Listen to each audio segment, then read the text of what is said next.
On NewsHour tonight. Minister of Water Resources visits Yelwata vows to end water wars, aid attack victims. Mutfwang blames Nigerian elites for worsening insecurity. NDLEA bursts drug ring, nobs 72-year-old grandma ex-athlete. In the foreign scene, United States sanctions Sudan over alleged deployment of chemical weapons. Good evening and welcome to Trust News Hour. I am Chiamaka Mwafo. We'll start off with Benue State, where the Minister of Water Resources and Sanitation, Joseph Youssef, has pledged to resolve the water challenges facing the Yelwata community in Guma local government area of Benue State. During a visit to the community, the minister also assured residents of the federal government's commitment to lasting peace and continued support to 4 victims of the recent herdsmen attack. TrustTV's correspondent in the state tells us more. Bearing a message of hope and federal presence, the Minister of Water Resources and Sanitation, Joseph Youssef, led a delegation to Yelwata community, the site of a recent brutal herdsmen attack that left hundreds dead and many displaced. We came, we moved around, and we saw what happened. And coming back is a response to the challenges that they are facing. Youssef pledged to prioritize clean water provision as part of recovery efforts in Yelwata and announced plans to support Benue farmers with free fertilizers and irrigation equipment to enhance food production and tackle food insecurity. Here in Guma local government, as we are providing different water schemes, we are also going to make sure that we also provide them with the other incentives that will enable them. Benue State is the food basket of the nation. And whatever we do, we have to make water available for them. We have to make water available for our people to farm, to irrigate our crops. In line with that, from my ministry, we're also going to provide irrigation pumps for them, among fertilizers that very soon we will be distributing. Last year, we distributed about 10 trucks of fertilizer across Benue. And this year again, we are going to do that, and other irrigation facilities that we have marked on ground. Community leaders again used the opportunity to appeal for urgent federal support to rebuild their lives, protect their ancestral lands. But my message to the federal government is that they should try and bring our people back. Even if we are dying, let us die together. As they are divided, we are not pleased at all.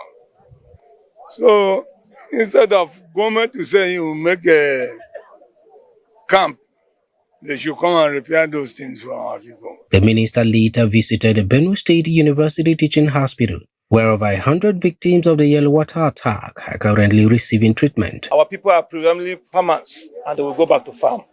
I will support them with the incentives, with the needed agricultural materials that they need to continue to farm. Our prayer is that the people that are suffering, may God heal them. Amen.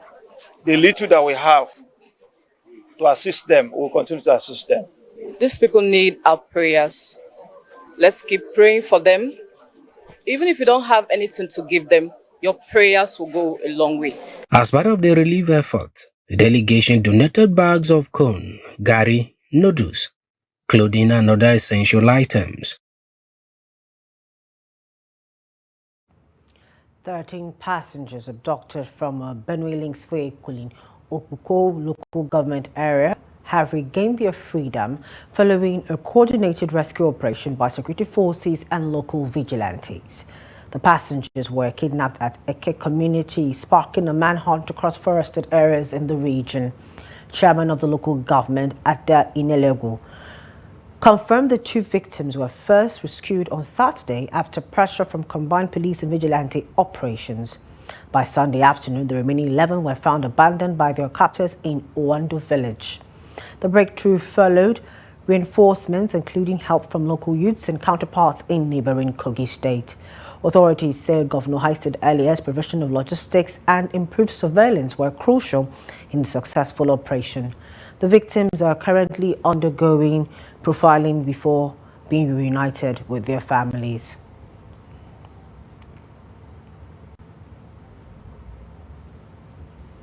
Over in Plateau State, the governor, Caleb Mutfwang, has said that Nigeria's deepening insecurity is largely the handiwork of the elite.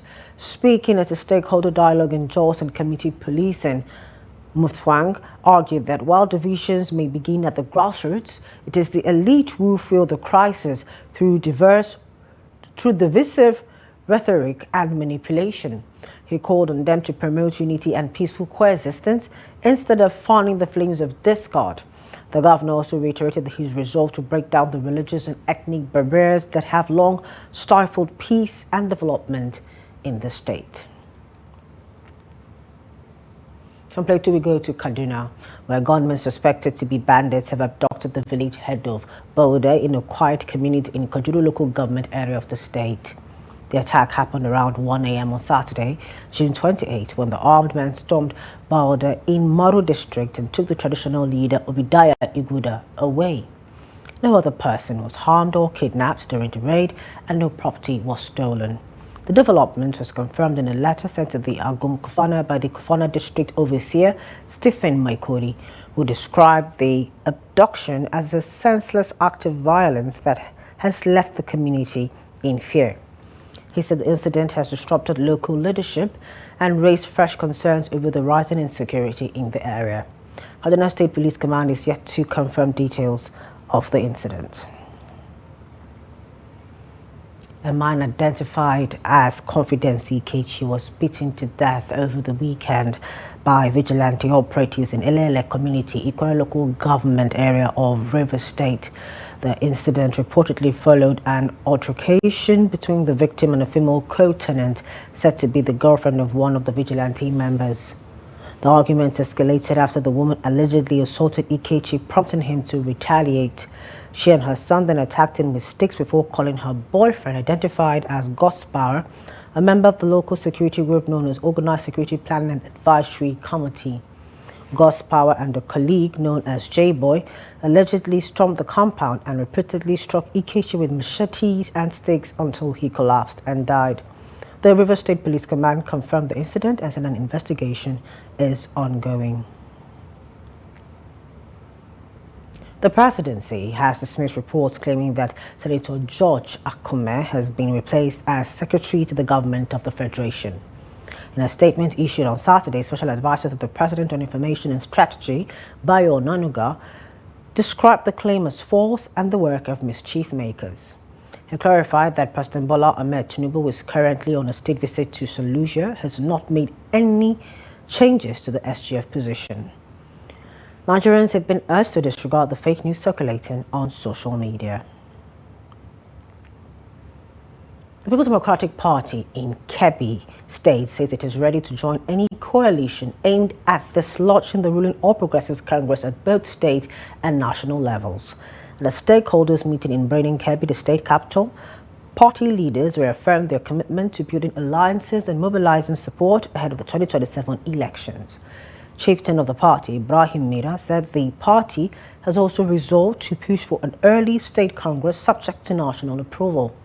Party chairman Usman Zuru urged residents to remain hopeful despite current economic hardship, while former PDP governorship candidate General Aminu Bande retired, accused the APC-led state government of targeting opposition members through arbitrary arrests. The Kebbi PDP says it is confident of overcoming its internal challenges and uniting with other groups to ensure what it calls a rescue mission in 2027.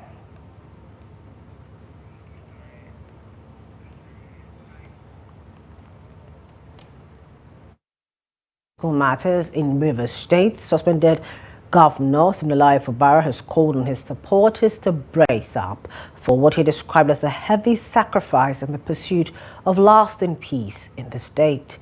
Speaking in Port Harcourt on Saturday, Fubara defended his decision to reconcile with his predecessor and current Minister of the AFCT, Nyesom Wike, saying every step taken was in the best interest of the people of Rivers State.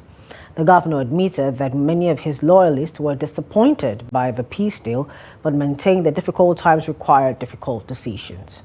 He explained that the political crisis had delayed key development projects and expressed hope that the reconciliation would pave the way for accelerated progress.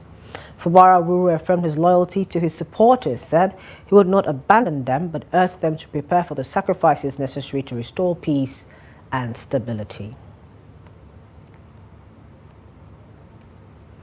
Many Nigerians hold a cynical view to the concept of democracy and do not believe their leaders are transparent.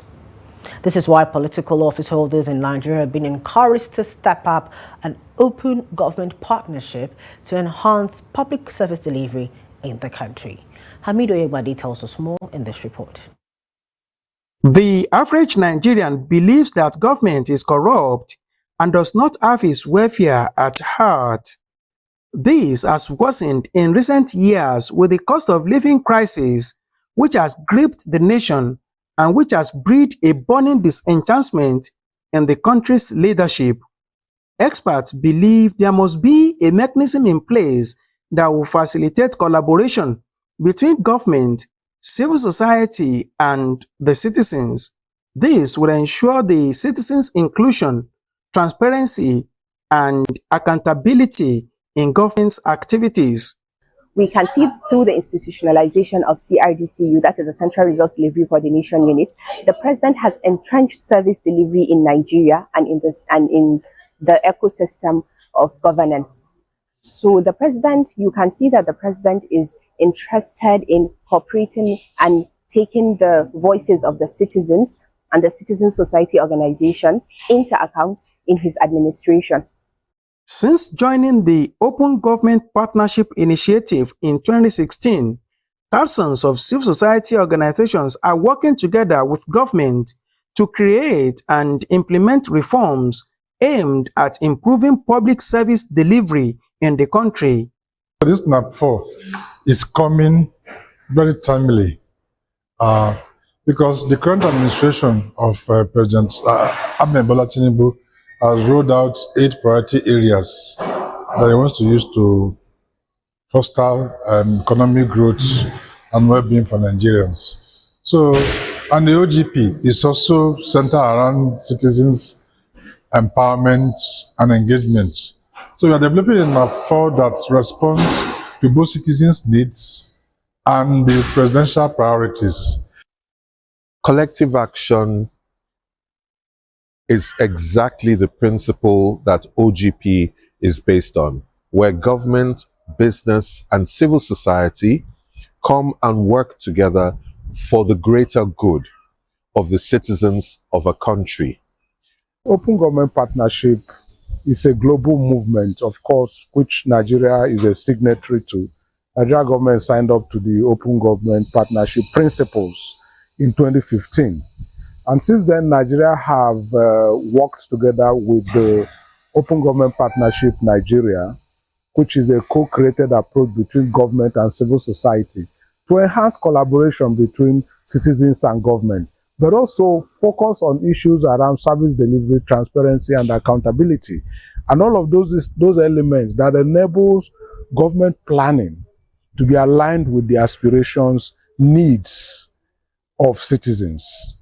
More state actors and non-state actors have joined the Open Government Partnership on the national and subnational levels since 2016, and this initiative has led to a more transparent and inclusive government.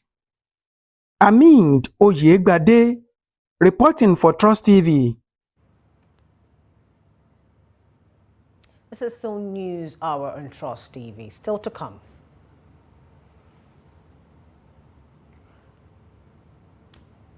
Federal government unveils massive tree planting campaign. More stories when we return. Please do stay with us. Welcome back. Thank you for staying with us. A recap of our top stories.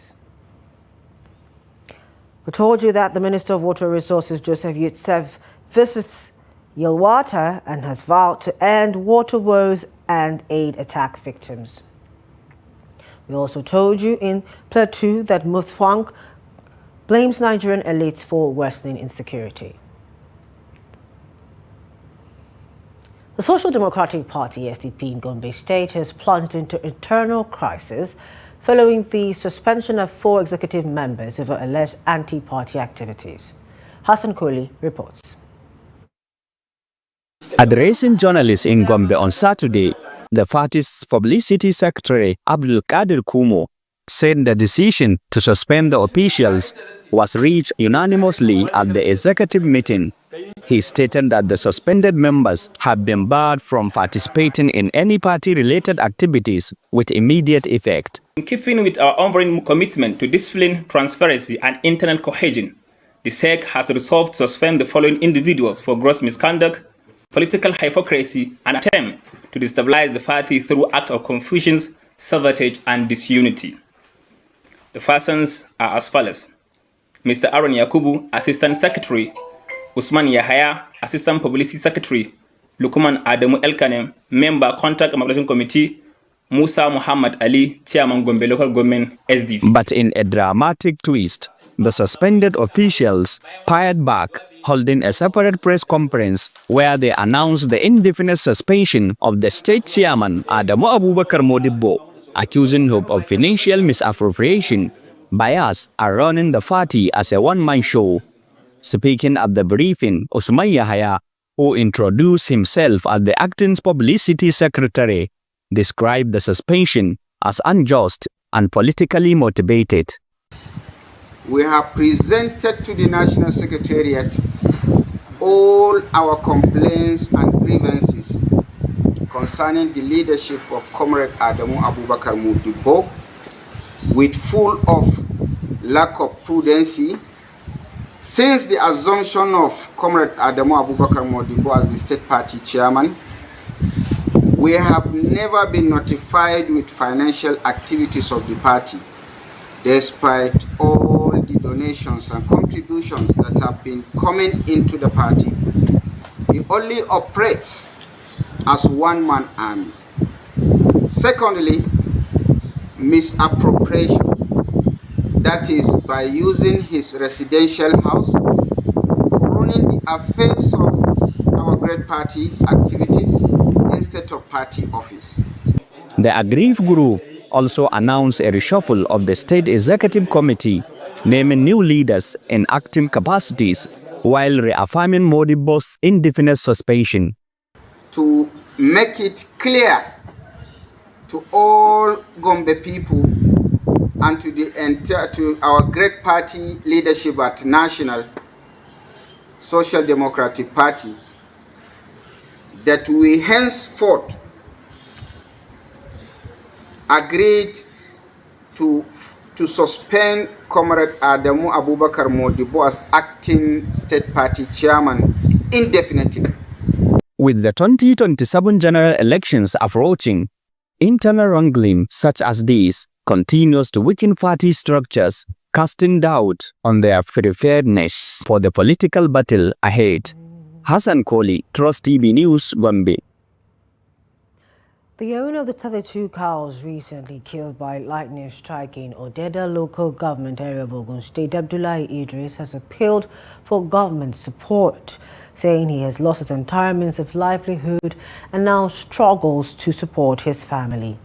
Meanwhile, the Ogun State government has advised residents to install thunderstorm protection devices in homes and cattle enclosures to mitigate similar incidents during the rainy season.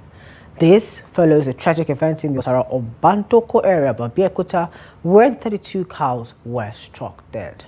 Trust TV's Abbas Ibrahim Delibe reports. Abdullah Idris, the owner of the cows killed by the lightning strike, explained that livestock value at over 50 million naira was his only source of income. I have 6 children and 8 siblings. I pay for their school fees and take care of our feeding. From the capital I make from these cows, now I have nothing left. Mohammed Bello, the secretary of Mechi Allah Cattle Breeders Association in Ogun State, said while the community and some Fulani herders have donated few cows to Idris under a system known as Nanganaye, where the recipient rears the cow until it calves and then returns the mother. We have urged all the Fulanis to contribute in the matter to assist the man, because this is the only property he depends, and he have almost 7 children that is going to school. So that's why we decide, we Fulanis, to contribute cows to him. Even present as I'm talking to you, we have gained almost 15 cows. We need government intervention, both the state and the federal government intervention about this disaster. Cows that they are donating for him is a Nanganai. You know what Nanganai means? So is not some are giving fully, but not everybody that give him fully. Though we have supported him with Nanganaye cows, he can't sell them or survive on that one alone. He needs serious help. Reacting to the incident, the Ogun State government has urged Fulani herders and community leaders to install devices that can dissipate thunderstorm energy, especially in the area where animals are clustered under trees, a non-attractor for lightning strike. The government recommended the use of ash roads in both homes and animal shelter to reduce the risk of such tragedies. Speaking during the mass burial of 32 cows, Sanitarian Onaiko Oluwamimo, the head of Environmental Health and Management at the Ministry of Environment, delivered the message on behalf of the Commissioner of Environment, Olare Sanya. So if they have this device, that education, that they must have that device that they will put to dissipate, just like we have in our various homes. When you have your house, you have this earth material that you put on the ground to ensure it dissipates thunderstorm when it comes around. So that knowledge too, they must understand where they confer the cattle. They must make provisions for that, so that at least even when it comes, you're able to dissipate that lightning away from their environment, and they will avoid this such huge calamity, because this is an economic loss to the person. It's very huge. It's very, now that we are the government is advocating for people to to move into sustaining food security in the states, and if you have to enumerate this, it's worth over millions of naira. With the loss of livestock value at over 100 million naira, Abdullahi Idris and others in his community now look to the government and well-meaning Nigerians for support to rebuild their lives and continue their trade. From Ogun State, Abbas Ibrahim Alibi, Trust TV. The National Drug Law Enforcement Agency, NDLEA, has arrested former international footballer Shegun George Hunkari and his associate Ntoroka Chinedu for attempting to smuggle cocaine into Nigeria via the Murtala Muhammad International Airport, Lagos. Chinedu, who arrived from Turkey on June 24, was caught with 800 grams of cocaine concealed in his hand luggage. Investigations revealed that he had picked up the consignment in Addis Ababa. Hunkari, waiting to receive the drugs at the airport car park, was later apprehended. In another incident, Europe-based businessman Amen Okorogo's was caught with 5,000 tramadol pills disguised as malaria drugs at the Lagos airport. He planned to transport them to Italy via France. At Enugu's Akanu Ibiam Airport, NDLEA arrested bar attendant Ezenwaka Chibuzo with 17.5 kilograms of methamphetamine and 3 kilograms of cocaine concealed in bed sheets. Another passenger, Azukboda, was caught with 1.25 kilograms of liquid cocaine hidden in a soap container. Other arrests include a Beninese man caught with 29.5 kilograms of skunk at Seme border, a notorious dealer in Kwara, and the 72-year-old woman in Warri caught selling skunk. The NDLEA says all suspects remain in custody and investigations are ongoing. Residents of Gumel Emirate in Jigawa State gathered on Saturday for a special prayer for rain as drought concerns grow in the region. The prayer, led by the Emir of Gumel Ahmed Muhammad Sani and Chief Imam Kabir Usman, drew thousands to the Eid ground in Kuntudu quarters. Gumel's short rainy season and worsening dry spells have raised fears of a crop failure and water scarcity. Community members, including farmers and traders, expressed hope that the prayer would bring relief. Vice President Kashim Shettima says the federal government plans to plant 20 billion trees in the next rainy season as part of its climate action and reforestation drive. He made the announcement during a state visit to Ethiopia, where he toured agricultural and industrial sites and praised Ethiopia's Green Legacy initiative. Shettima described Ethiopia as a model for Africa's development, highlighting its progress in wheat production and export. Presidential aide Kingsley Uzoma said Nigeria would adapt Ethiopia's agricultural model to boost crop exports and reduce oil dependence. I was overwhelmed with joy that the real economic renaissance of Africa is in the offing. Ethiopia has become the pathfinder, the front runner in us reclaiming our pride and our continent. And we are mightily proud. We just visited a lady who is successfully exporting her products to other parts of the world. I was thrilled by the Green Legacy program because it's a win-win situation.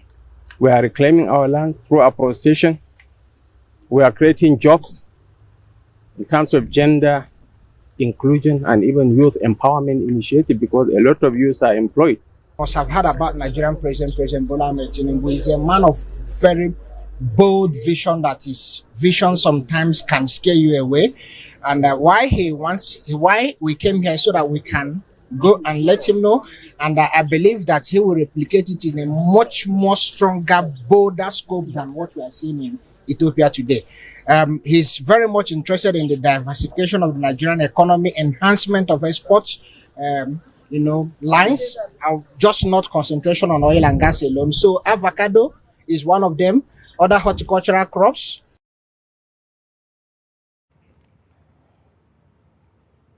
Despite a 688 billion naira agricultural trade surplus in Q1 2025, over 11 million Nigerian children suffer from food poverty. Health and nutrition professionals blame systemic failures in food distribution and accessibility, noting that nutritious food remains unaffordable for many households, especially in rural and conflict-affected areas.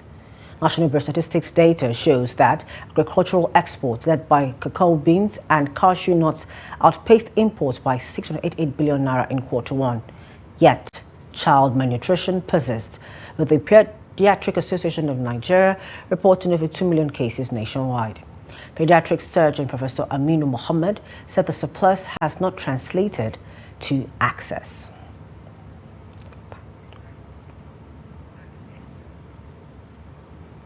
We're going on a short break. When we return, more news. Please stay with us.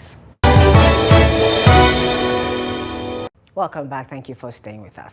Now, in a major breakthrough against organized fuel theft, the Lagos State Police Command has busted a notorious fuel syndicate, arresting 7 suspects and recovering a hijacked 45,000-litre tanker in Surulere.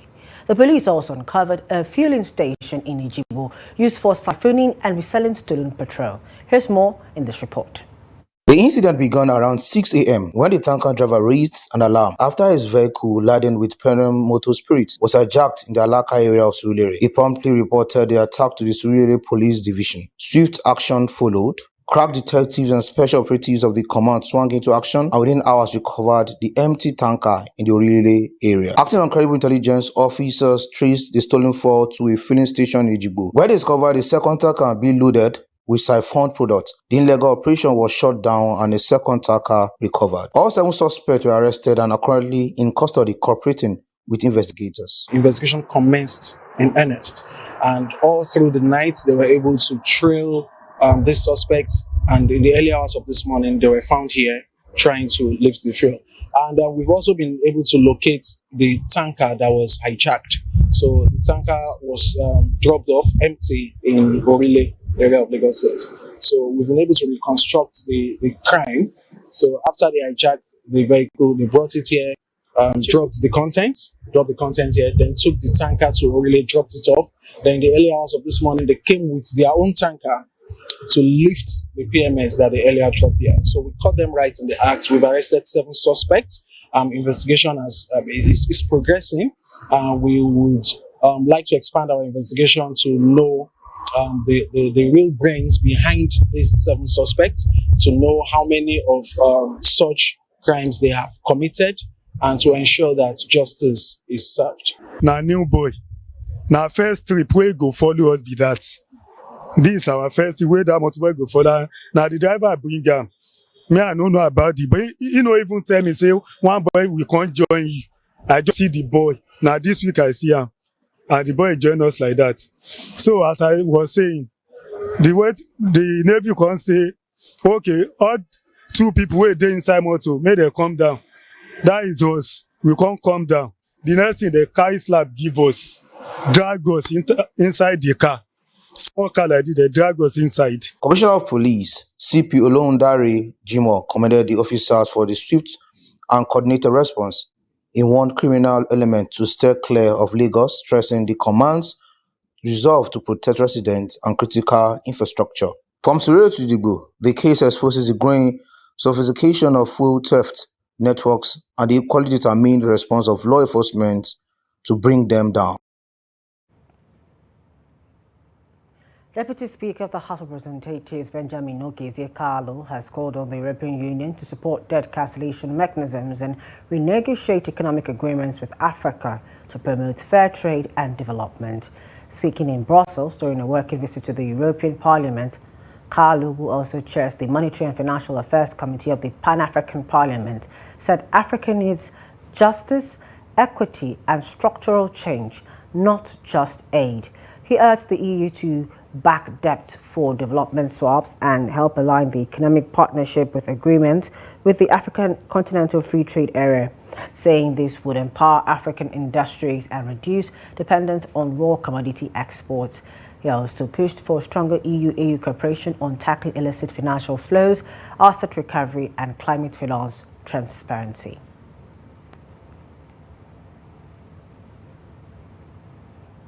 Prominent Nigerian businessman and philanthropist Alhaji Aminu Dantata will be laid to rest in the holy city of Medina on Monday morning.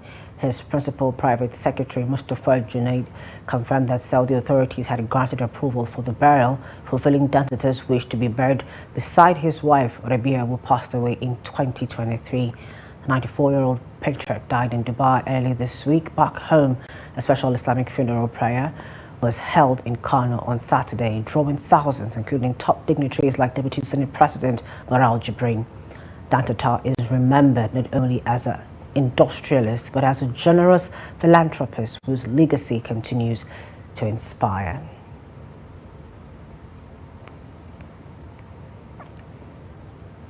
In business, the Naira on Saturday appreciated to 1,575 Naira per dollar in the parallel market from 1,580 Naira per dollar earlier on Friday. The local currency has recorded a 25 Naira appreciation against the dollar since the beginning of the week, when it traded at 1,600 Naira per dollar in the parallel market. Similarly, the Naira appreciated to 1,539 Naira per dollar in the Nigerian foreign exchange market. Data published by the Central Bank of Nigeria, CBN, showed that the exchange rate for the Naira fell to 1,539 Naira per dollar from 1,543 Naira per dollar on Friday, indicating 6 Naira appreciation for the Naira. Likewise, the Naira closed the week at an appreciation of 11 Naira against the dollar in the official market, after opening the week at 1,550 Naira per dollar. Consequently, the margin between the parallel market and the NFEM market, NAFEM rate, widened to $38 per dollar from 37 Naira per dollar on Friday. Debt service payments by developing countries soared by $74 billion in 2024 from $847 billion to $921 billion. A new UN report with the theme Confronting the Debt Crisis, 11 Actions to Unlock Sustainable Financing, was launched on Friday by UN Deputy Secretary General Amina Mohammed. Mohammed was joined by experts Mahmoud Mohildin and Paolo Gentiloni, along with Rebecca Greenspan, head of the UN Conference of Trade and Development. The report showed a silent crisis of surging debt service payments in low-income countries and charted a path After the debt crisis threatening global development, Mohammed regretted that a decade after the adoption of the Sustainable Development Goals (SDGs), development is facing serious headwinds.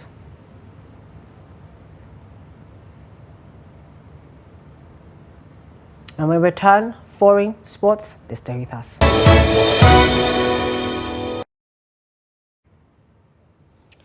Welcome back. Thank you for staying with us. Let's get to the foreign scene, where the United States has imposed sanctions on Sudan, targeting military exports, arms sales, and financial assistance.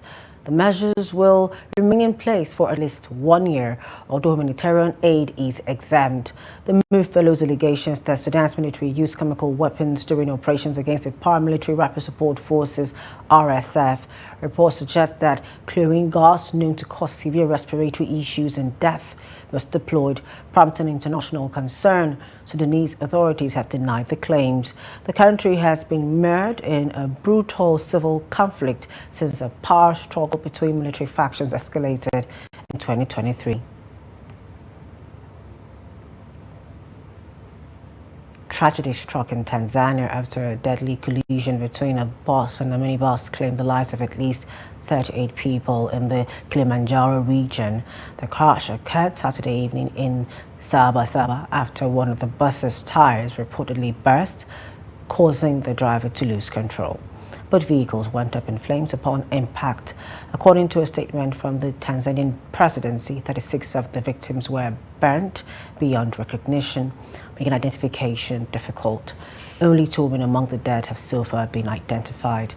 Another 28 passengers were injured, 6 of whom are still receiving treatment in hospital. Road accidents are sadly common in Tanzania.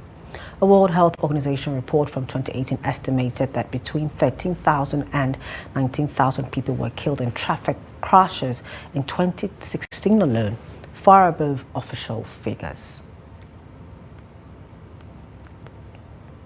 Over in the Middle East, former Israeli Prime Minister Naftali Bennett says current leader Benjamin Netanyahu must step down, blaming him for Israel's deepening societal divisions and the political fallout of the ongoing Gaza war.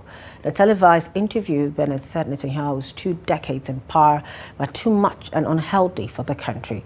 He also criticized the government's handling of hostages and called the political leadership during the war a disaster. Though he did not confirm plans to run for office, Bennett hinted at a possible return to politics amid speculation that he could again challenge Netanyahu if early elections are called. Bennett also claimed credit for setting the stage for Israel's recent airstrikes on Iranian sites, calling the operation needed. On the sports thing, El Kanemi Warriors on Sunday named Kabiru Dogo as their new technical advisor. Dogo takes over the role following Aliyu Zubairu's exit earlier this month. Zubairu is close to joining Plateau United as the new technical advisor. He's also currently the head coach of Nigeria's under-20 side, the Flying Eagles. Dogo is returning to the dugout following his sacking by Nasarawa United last term. The young tactician was replaced by Salisu Yusuf midway through the season. El Kanemi Warriors are expected to start preparations for the new season next week. The 2025-2026 Nigerian Premier Football League NPFL season will start on Friday, 22nd August. Still in sports, Nigerian sprint sensation Favor Ofidi has put recent controversies behind her with a stunning performance at the 2025 ATX Sprint Classic in Texas. The 22-year-old clocked a new personal best of 10.78 seconds in the women's 100 meters final, beating an elite field that included Olympic champion Gabi Thurman and American sprinter Kayla White. Earlier in the heats, Ofili had already shattered her previous lifetime best of 10.94 seconds by running 10.87 before going even faster in the final. Also in action was Nigeria's Rosemary Chukwuma, who won her heat with a time of 10.93 seconds but finished 5th in the final, despite improving her season's best. Ofili's impressive form follows her world record-breaking 150-meter sprint at the Adidas Atlanta City Games last month and signals strong preparation ahead of the World Championships in Tokyo. Former France international Paul Pogba has signed a 2-year contract with Ligue 1 side AS Monaco as he seeks to revive his career following injuries and a doping suspension. Monaco confirmed the signing on Saturday, marking Pogba's return to French top flight football for the first time. The 32-year-old midfielder has been without a club since leaving Juventus in 2024. A World Cup winner with France in 2018, Pogba's recent years were overshadowed by fitness issues and a doping ban that was later reduced from 4 years to 18 months by the Court of Arbitration for Sport. He previously played for Manchester United and Juventus, with his 2016 transfer to United setting a world record fee at the time.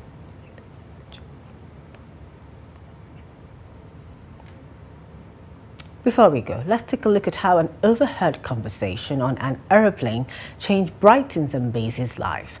The former technician is now one of Zimbabwe's pioneering black soldier fly BSF market farmers, rearing the flies to produce affordable chicken feed for farmers. Here's more.